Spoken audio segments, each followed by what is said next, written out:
J'avais une question en fait pour Maître, mais je pense que nos deux interlocuteurs précédents pourront écouter et peut-être répondre. Comment vous percevez, Maître, la démarche d'un client final, d'une assurance et puis d'une société de conseil autour de cet aspect, le test de la sécurité de l'application web, puisque c'est notre sujet. Comment vous le percevez, vous, d'un point de vue juridique? Est-ce que ça résonne aujourd'hui ou pas du tout? Je trouve ça extrêmement important. Je ne sais pas si le micro fonctionne. Les deux démarches, tant un retour d'expérience, notamment donc une mise en place de tests extrêmement importants, extrêmement pragmatiques, comme je tentais de l'expliquer. Encore une fois, nous sommes, à mon sens, en tant que juriste, un maillon de cette chaîne de protection, tant en amont qu'en défense, après le cas échéant. Et il faut savoir quel est l'état des données, et comment on protège et où sont les données.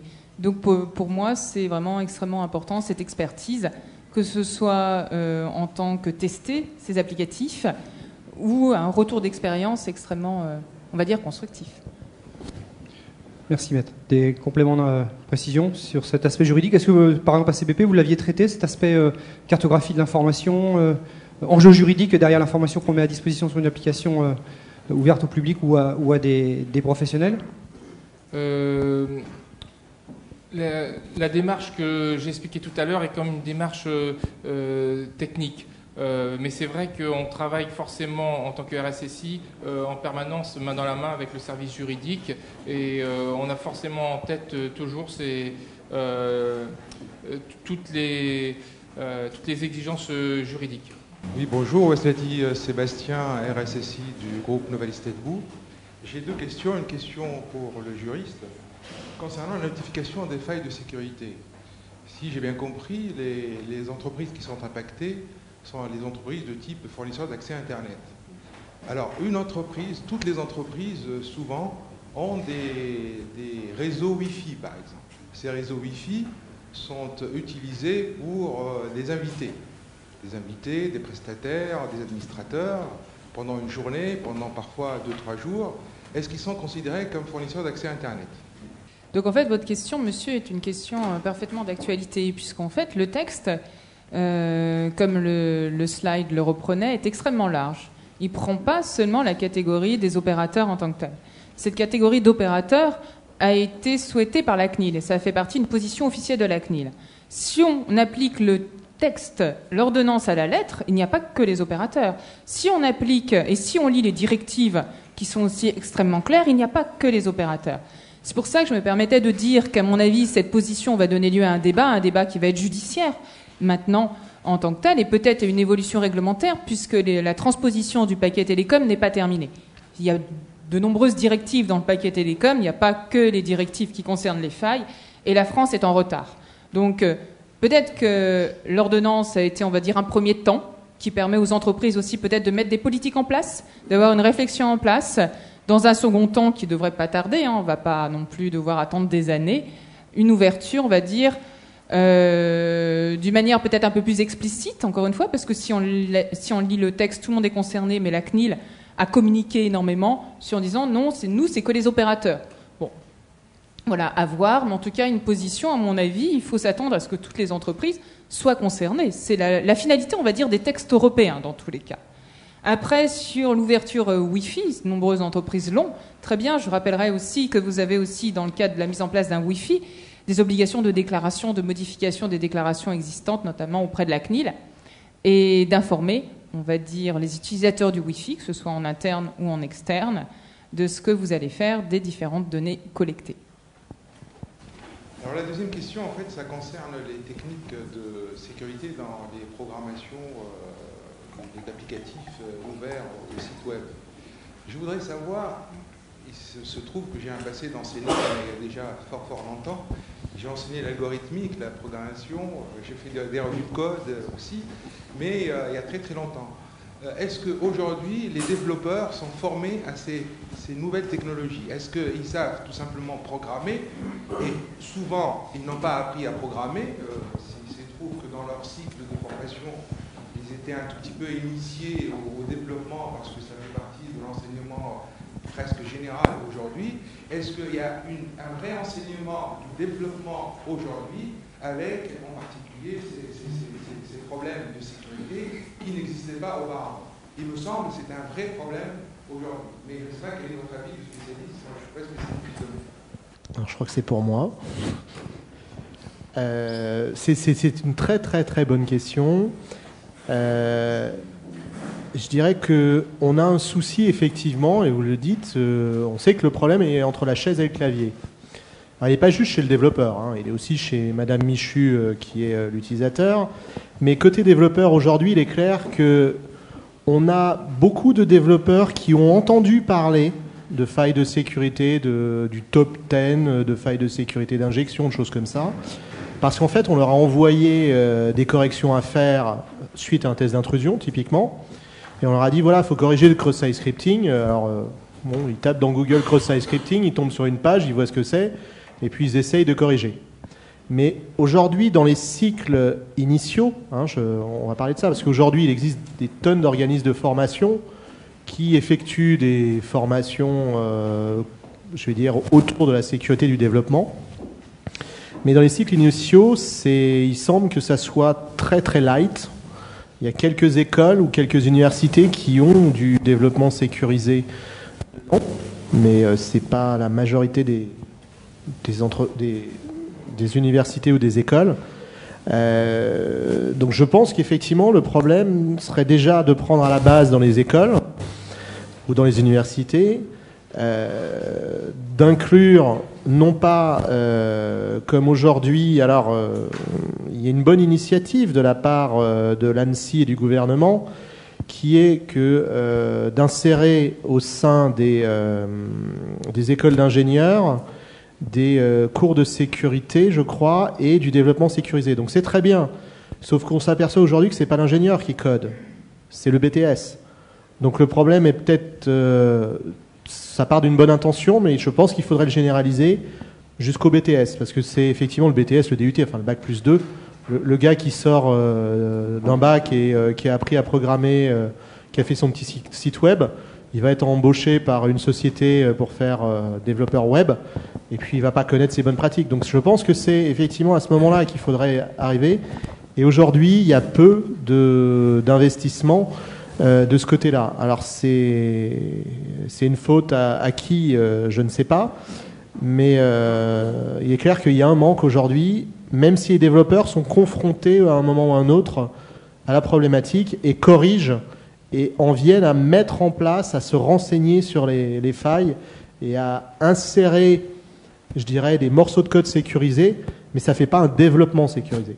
Ça fait un code par endroit sécurisé. Je ne sais pas si ça répond à votre question. Avons-nous d'autres questions dans la salle? Moi j'avais... Ah, quelqu'un. Baptiste Parent de la CNAM. Une question pour Monsieur Larue. Je souhaitais savoir si l'introduction de ce genre de guidelines en termes de sécurité de développement avait fait l'objet d'une étude pour évaluer l'éventuelle surcharge de développement liée à l'acquisition et l'appropriation par les développeurs de ces nouveaux réflexes finalement. Eh bien non, la réponse est non. C'est vrai que ça apporte un niveau de contrainte supplémentaire, hein, le fait de devoir développer sécurisé. On a des exigences en plus dont il faut tenir compte. Ma difficulté a été au tout début, bien sûr, de convaincre en interne, convaincre la direction, convaincre les différents services. Après, j'ai la chance d'être dans une société où on fonctionne encore beaucoup avec le bon sens, et c'est vrai que quand on arrive à démontrer qu'il y a un intérêt à avoir des applications sécurisées et que l'investissement en vaut la peine, voilà, le projet s'est déroulé sans que j'ai eu à faire des calculs compliqués de ROI ou à calculer en effet la charge supplémentaire de travail que ça pouvait occasionner, en effet. Ouais. Je voulais juste faire un complément sur ce que disait Philippe. Il existe des études qui ont été faites dans certains contextes sur justement la charge de travail supplémentaire. J'ai moi-même procédé pour un client bien spécifique à cette étude. On a étudié combien ça coûtait de rajouter de la sécurité par rapport à ce que ça nous coûtait à corriger quand il y avait les audits. Donc ça rajoute du temps forcément, et au final, on s'en sort au bout d'un an bien mieux. Mais bon, c'est un contexte particulier, donc il faut à chaque fois se poser sur le côté. Vous prenez les audits, vous voyez combien vous coûtent les audits, vous voyez combien vous coûtent les corrections suite aux audits, et là vous avez des bonnes métriques pour arriver à voir ce que ça va vous rapporter. Antoine Bajolet de la société DDF. Alors, on n'a pas parlé, il me semble, dans les cibles des systèmes qui sont applicatifs web qui sont compromis, non pas pour leur valeur propre ou celle des données de l'entreprise, mais simplement comme moyen de distribuer, par exemple, du malware chez l'internaute de base en bénéficiant de la notoriété ou de la confiance qu'on a dans la société qui porte ce service. On prend un grand service institutionnel qui a toutes les chances d'être, par exemple, dans des listes blanches de proxy et qui va être une cible idéale, pas en tant que telle, mais pour distribuer vers l'internaute de base qui, lui, est la vraie victime. Et il me semble que ça ne fait pas partie des cibles qui ont été envisagées en tant que telles. Je ne peux pas répondre pour cette administration, enfin pour l'ensemble des administrations. Effectivement, on l'a adressé, on a essayé de l'adresser ici. Il est clair qu'il y a des intentions, je dirais, fortes et importantes de la part des différentes organisations d'améliorer la sécurité de leur plateforme web. On aurait pu évoquer dans ce contexte-là comment le référentiel général de sécurité peut adresser sur certaines parties cette problématique-là ou cette thématique, plutôt que parler de problématique de cette thématique. Ce qu'on n'a pas volontairement fait cet après-midi pour ne pas cibler qu'une petite population, entre guillemets, à la fois d'utilisateurs ou une grande population d'utilisateurs, une petite population de fournisseurs d'applications. Ça fait partie, je pense, des éléments peut-être adressés sur la partie juridique, effectivement, où il y a une prise de conscience aussi du côté de l'administration de faire attention à ce qu'elle fait et puis à la notoriété qu'elle porte et à la confiance qu'elle apporte à travers l'e-administration, telle que je l'évoquais tout à l'heure, et qui est une cible privilégiée aujourd'hui, effectivement, d'un certain nombre d'attaquants. Je pense que Sébastien ne s'y est pas trompé en prenant un exemple.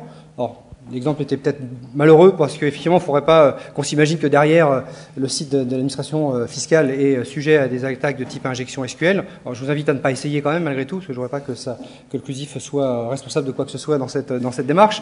Mais je vous engage effectivement à toute la prudence. Peut-être, on l'évoquait, le problème de l'interface chaise-clavier, enfin l'humain comme on l'évoque à chaque fois, est toujours un problème récurrent. Donc, à chacun de savoir aussi ce qu'il fait, des protections qu'il met sur son poste, etc. Même si on l'a évoqué, on ne peut pas tout faire en termes de mesures de sécurité. D'où l'intérêt, je fais un peu de prosélytisme pour le CLUSIF, d'où l'intérêt de la défense en profondeur, plusieurs lignes de défense, préventive, corrective, récupération. Là, on a vu des éléments très très forts sur la partie prévention, la partie éventuellement protection qu'on pourrait mettre en place derrière. C'est aussi aux deux parties de la navigation de l'Internet de faire attention à ce qu'on fait, à la fois l'internaute et le fournisseur d'informations ou le fournisseur d'applications. Mais encore une fois, je ne réponds pas pour l'administration. J'avais une question plus technique, plutôt pour Sébastien Goria. C'est le rythme d'évolution des recommandations et du top 10 au WASP. Par exemple, je prends l'exemple de la désactivation de l'autocomplétion dans les formulaires de mot de passe. Et il y a une controverse entre taper le moins souvent son mot de passe pour échapper au keylogger versus sécurité du coffre-fort qui contient les mots de passe enregistrés. Et il me semble que... c'est toujours... Et donc, la question derrière, c'est est-ce que le top 10 de l'OWASP évolue régulièrement en fonction des nouvelles données ou, en fait, tous les documents... Des nouvelles évaluations Tous les documents évoluent continuellement à un rythme différent suivant les documents, suivant les méthodologies, suivant les outils. Le top 10 reflète en fait l'ensemble des risques actuels. Il a été publié en 2010, on est en 2011, mais il reflète toujours les risques actuels. Il ne se veut pas un guide qui vous dit comment corriger. Il se veut un guide, pour prendre le top 10, qui vous dit voici les risques et aller voir à tel endroit, et tel endroit, et tel endroit comment corriger ou comment tester. Et dans ces endroits, dans ces références, en fait, on vous donne en fonction de l'état de l'art, de la sécurité, la meilleure pratique à l'instant T. C'est-à-dire qu'aujourd'hui, on est sur l'autocomplete égale off qui n'est pas compatible HTML4 mais compatible HTML5, c'est un autre débat. Donc ce qui peut être un problème pour certaines entreprises. Le fait de stocker dans le password manager des navigateurs peut parfois poser problème. Il y a des failles qui existent, donc on peut accéder au password manager. Donc c'est peut-être bien de ne pas le taper, effectivement, pour éviter les keyloggers. Mais si on peut y accéder dans le password manager, c'est moins bien. Donc les documents évoluent. Ce qui est pris en compte, c'est réellement, on essaye de donner le maximum de pistes, mais de ne pas toujours être strict sur ce qu'il faut faire. Il y a des moments, effectivement, il va falloir évaluer. Et je pense que ce que disait Philippe était pas mal dans la façon dont ils ont abordé la politique de sécurité. Ils ont regardé, d'après ce qu'il nous disait, le côté bonne pratique, mais aussi comment chez nous on pouvait le faire adopter. C'est ce qu'il a dit. Et ça, le contexte est important. Donc oui, pas taper le mot de passe, c'est peut-être important. Mais vous savez que, je prends un exemple parfois qui est simple. On fait des calculatrices visuelles en JavaScript pour éviter les keyloggers. Mais il existe des keyloggers pour ça. Voilà. Donc la réponse, elle est simple. C'est une mesure qui va apporter de la sécurité. Et puis, il y aura quelque chose d'autre pour apporter de la sécurité à cette mesure qui va être bypassée et ainsi de suite. Donc je ne pense pas que, pour prendre un exemple, ça soit toujours à prendre au pied de la lettre. Il faut suivre le maximum de recommandations en fonction du contexte. C'est vraiment ça qui est important. On ne peut pas avoir la solution à chaque fois. Merci Sébastien. On va prendre une dernière question. De toute façon, pour ne frustrer personne, bien sûr, nos intervenants restent disponibles pendant le cocktail qui vous sera offert après. Donc, vous aurez l'occasion de vous rattraper pour les questions. Je vous en prie. Thierry Outrebon de la revue Windows News. Mon souci était de connaître un peu la manière dont les sociétés d'audit pouvaient évaluer la valeur des applications qui étaient modifiées. En gros, comment pouvez-vous facturer les modifications dans du code source, ou du moins préconiser des modifications?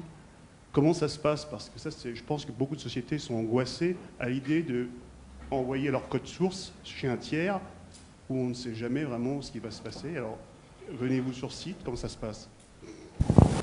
Alors, je vais parler pour mon cas, parce que je suis dans un cabinet d'audit, donc j'effectue effectivement des revues de code source. Les revues de code source, je les effectue sur site, chez le client, avec le client à côté de moi, la personne qui l'a délégué, que ce soit l'architecte, que ce soit le chef de projet, peu importe. Je demande à avoir accès à un développeur, à la documentation, je signe des accords de confidentialité, mais je reste au sein de l'entreprise. Je fais tout sur un poste de l'entreprise, je donne des prérequis, effectivement, tant de CPU, tant de RAM, etc. Et ensuite, voilà comment ça se passe. Il n'y a pas, pour mon cas, il n'y a pas d'envoi de code source, par exemple en Israël ou aux États-Unis ou dans les pays nordiques, pour ne parler que de ces entreprises-là. Il existe des solutions en mode SaaS où on les envoie à l'extérieur. Il existe des consultants qui viennent avec leur portable et qui mettent le code source sur leur portable. Tout existe. Maintenant, à vous d'imposer, et je pense que votre juriste sera là pour vous aider, à imposer à votre fournisseur le fait de mettre son code source non pas sur son portable ou non pas sur son ordinateur, mais dans vos ordinateurs. Ça ne peut que s'encadrer de cette manière-là. Je ne vois pas autrement comment faire. Je pense que c'est la meilleure manière pour rassurer certaines entreprises. Maintenant, effectivement, c'est pas parce que vous avez du contenu qui est sur le poste d'un consultant qu'il va forcément avoir un problème. Il y a quand même des consultants qui sécurisent un peu leur portable, même si on voit qu'effectivement il y a des vols de portables un peu partout, etc. Mais bon, enfin, je pense que la bonne manière, c'est d'encadrer juridiquement ce côté-là, parce qu'effectivement, techniquement, c'est soit sur vos machines, soit sur la sienne. Hein. Il n'y a pas le choix. Okay. Merci Sébastien de ce mot de conclusion. Maître, messieurs, je vous remercie de votre participation, de votre intervention, du temps que vous nous avez consacré pour répondre à ces questions. Je vous remercie aussi, excusez-moi, d'être venus si nombreux pour cette conférence. Je vous donne rendez-vous donc le 11 janvier pour la présentation de l'étude sur la cybercriminalité 2011. Et entre-temps, je vous convie à un verre de l'amitié pour fêter cette fin d'année ensemble et répondre aux différentes questions que vous pourriez encore avoir. Merci à tous.